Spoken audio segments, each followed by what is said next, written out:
Sa bawat batas na naipapasa ay may masusing proseso ng pag-aaral, konsultasyon at pagkakahanay sa mga prioridad ng pamahalaan. Ngunit paano nga ba nagiging isang konkretong panukalang batas ang isang layunin o pulisiya? Sa Bangsamoro Government, isinusulong ang mas organisado at epesyenteng proseso ng pagbuo ng mga batas sa pamamagitan ng Cabinet Legislative Alignment and Strategy o CLAS Summit. Formal itong isinagawa noong July 7 hanggang July 8, 2026 sa Cotabato City sa pangunguna ng Legal and Legislative Liaison Office ng Office of the Chief Minister, katuwang ang Bangsamoro Attorney General's Office at Legal Liaison Network o LLN. Pinagtipon nito ang humigit kumulang 114 na abogado at legal officers mula sa iba't ibang ministries, offices at agencies upang patatagin ang koordinasyon, pag-isahin ang mga legislative process at tiyaking ang bawat panukalang batas ay tumutugon sa tunay na pangangailangan ng mamamayang Bangsamoro. Nagpahayag naman ng suporta si Chief of Staff Jamel B. Makakuha ng Office of the Chief Minister at muling tiniyak ang commitment ng pamahalaan sa pagpapalakas ng executive-legislative collaboration para sa mas epesyente, epektibo at people-centered na pamamahala sa Bangsamoro.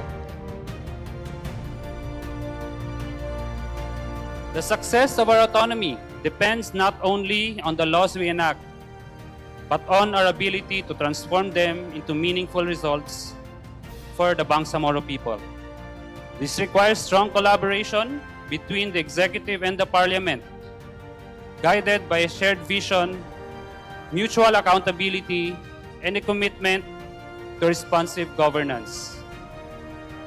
The Cabinet Legislative Alignment and Strategy Summit provides an important platform to harmonize priorities, strengthen institutional coordination, and align our legislative and policy agenda in pursuit of lasting peace, inclusive development, and effective public service.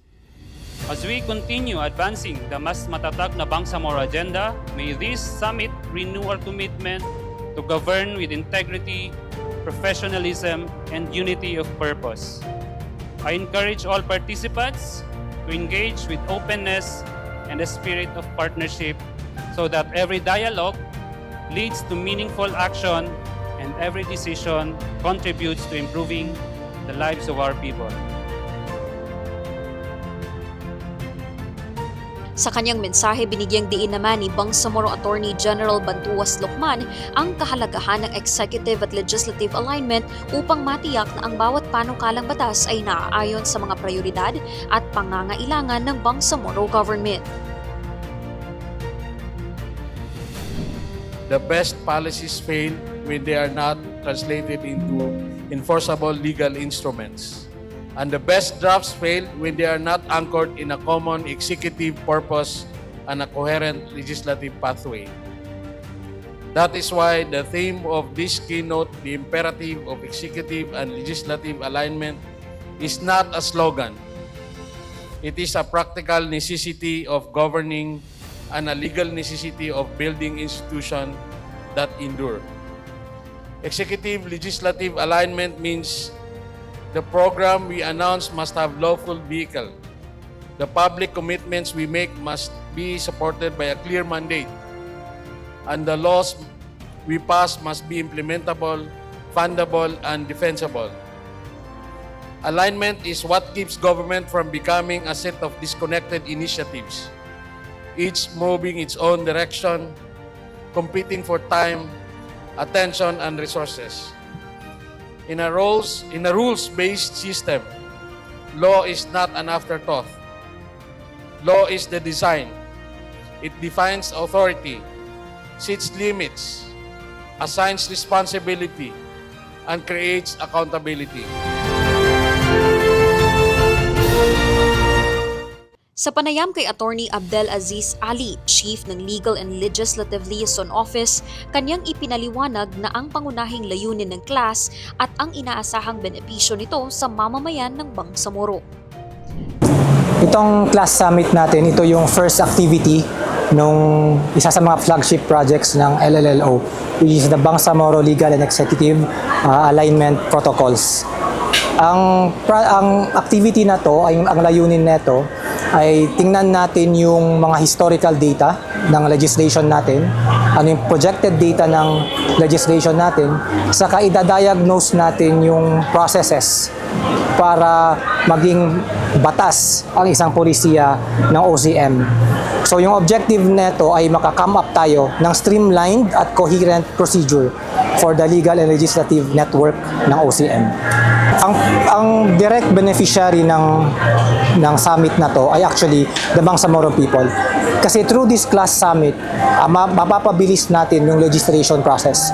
Hindi lang yung speed, hindi lang yung quantity, but most importantly, yung quality ng legislation natin. Kasi through a cohesive process, masisigurado natin na yung mga batas na ipapasa natin ay data-driven at manggagaling talaga sa constituents, yung mga polisiya na gusto nating maipasa into law. Tinalakay sa programa ang kahalagahan ng pagsasali ng mga prioridad ng Bangsamoro government tungo sa mga konkretong panukalang batas upang maging mas sistematiko ang paghahanda, pagrepaso at pagpapaunlad ng mga programa at polisiya. Ipinaliwanag din ang Class Processing Engine bilang isang structured system na nagsisilbing filter ng mga legislative proposals. Dumaraan dito ang mga panukala, sinusuri, pinapahusay at inilalabas bilang mas handa, mas maayos at dekalidad na legislative outputs.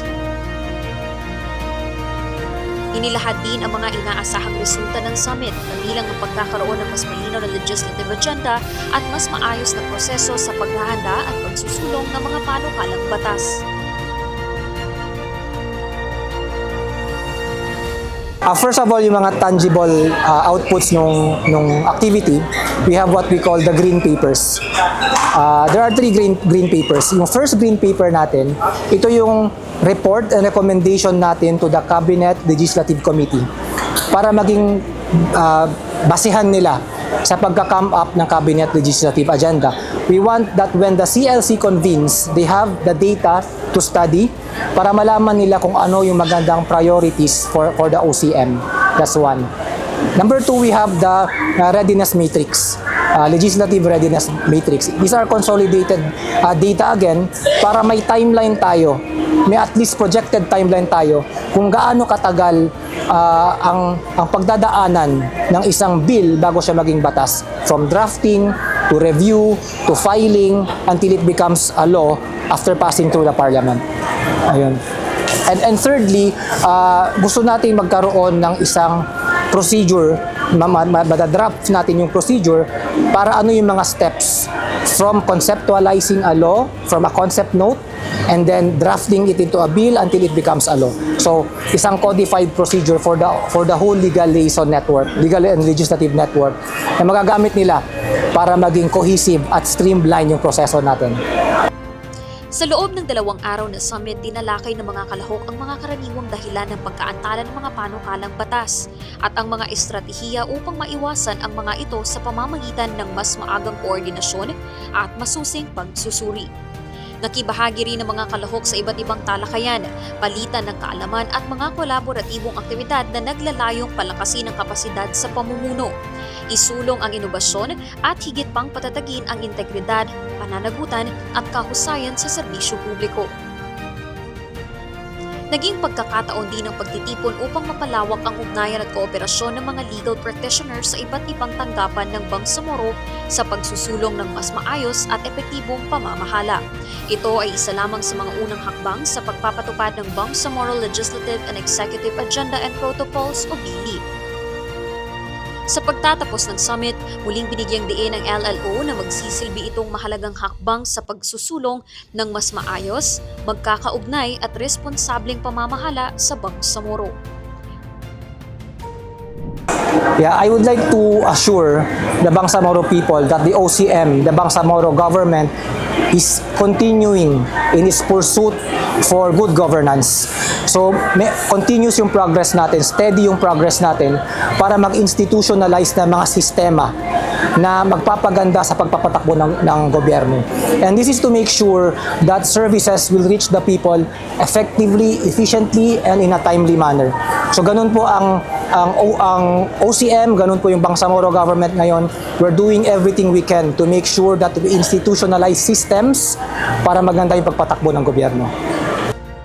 Ipinakita ng Class Summit na ang mahusay na pamamahala ay nagsisimula sa maayos na pagpaplano at matibay na pagkakahanay ng mga layunin at batas. Sa pamamagitan ng mas pinalakas na ugnayan ng ehekutibo at lehislatura, inaasahang maisusulong ang mga panukalang batas na higit na tumutugon sa pangangailangan ng mamamayang Bangsamoro at magsisilbing matibay na pundasyon ng isang mas epesyente, responsable at makataong pamahalaan.